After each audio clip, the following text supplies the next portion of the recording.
ಬೇರೆ ಇದೆ ಇಂಥವು.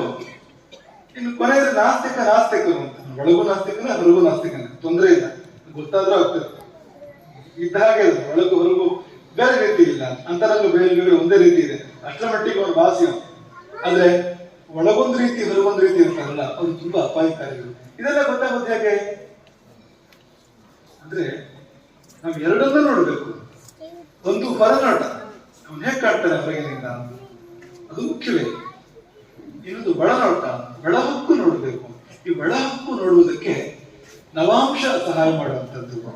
ಸ್ಥಿತಿ ಸ್ಥೂಲ, ಅಂಶಕ ಸೂಕ್ಷ್ಮ. ನವಾಂಶವನ್ನೇ ಅಂಶಕ ಎಂಬ ಭಾಷೆಯಲ್ಲಿ ಅಂಶಕ ಎಂಬ ಭಾಷೆಯಲ್ಲೂ ಬಳಸ್ತಾರೆ.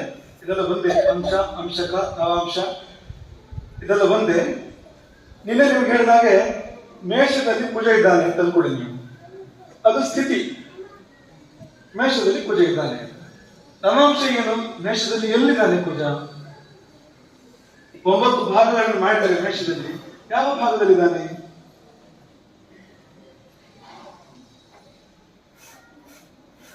ಇದೆಲ್ಲ ಗೊತ್ತಾಗ್ತಾ ಇದೆ. ಇದು ಕೇವಲ ನಿಮ್ಗೆ 9 ಭಾಗ ತೋರಿಸ್ತಾ ಇದೆ ಅಷ್ಟೇ. ಇಲ್ಲಿ ಕುಜ ಇಲ್ಲ ಅಂತ ತೋರಿಸ್ತಾ ಇಲ್ಲ. ನೋಡ್ಬೇಕು ನಿಮ್ಮ ಜಾತಕಗಳಲ್ಲೋ ಬೇರೆಯವ್ರ ಜಾತಕಗಳಲ್ಲೋ ಅಥವಾ ಪ್ರಶ್ನೆ ಕುಂಡಲಿಗಳಲ್ಲೋ ಅದನ್ನು ನೋಡ್ಬೇಕು. ಅದು ಹೇಗೆ ಗೊತ್ತಾಗ್ತದೆ ಅಂದ್ರೆ, ಹಳೆ ಪದ್ಧತಿಯಲ್ಲಿ ಜಾತಕದಲ್ಲಿ 12 ಮನೆಗಳು, ಅದರೊಳಗೆ ಗ್ರಹಗಳನ್ನು ಬರ್ತಿರ್ತಾರೆ. ಗ್ರಹದ ಮುಂದೆ ಒಂದು ಸಂಖ್ಯೆ ಹಾಕಿರ್ತಾರೆ.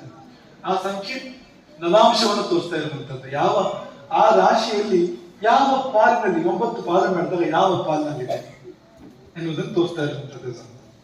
ಹಾಗಾಗಿ ಈ ರೀತಿ ಮಾಡೋದು ಕೂಡ ಉಂಟು. ನವಾಂಶ ಕೊಂಡಲಿನಿಂದ ಪ್ರತ್ಯೇಕ ಮಾಡೋದು ಕೂಡ ಉಂಟು.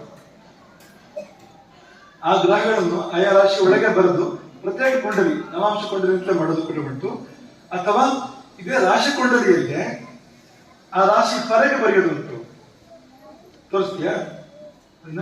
ಸದ್ಯ ಇದೆಯಾ? ರಾಶಿಯಲ್ಲಿ ಹೊರಗಡೆ ಬರೆಯೋದು ಕೂಡ ಉಂಟು. ಈಗ ಪ್ರಶ್ನೆ ಚಿಂತನೆ ಮಾಡುವಾಗ ಅಥವಾ ಅಷ್ಟಮಂಗಲ ಪ್ರಶ್ನೆ ಇಂಥ ಸಂದರ್ಭಗಳಲ್ಲಿ ಕೆಲವರಿಗೆ ಹೊರಗಡೆ ಬರೀತಾರೆ.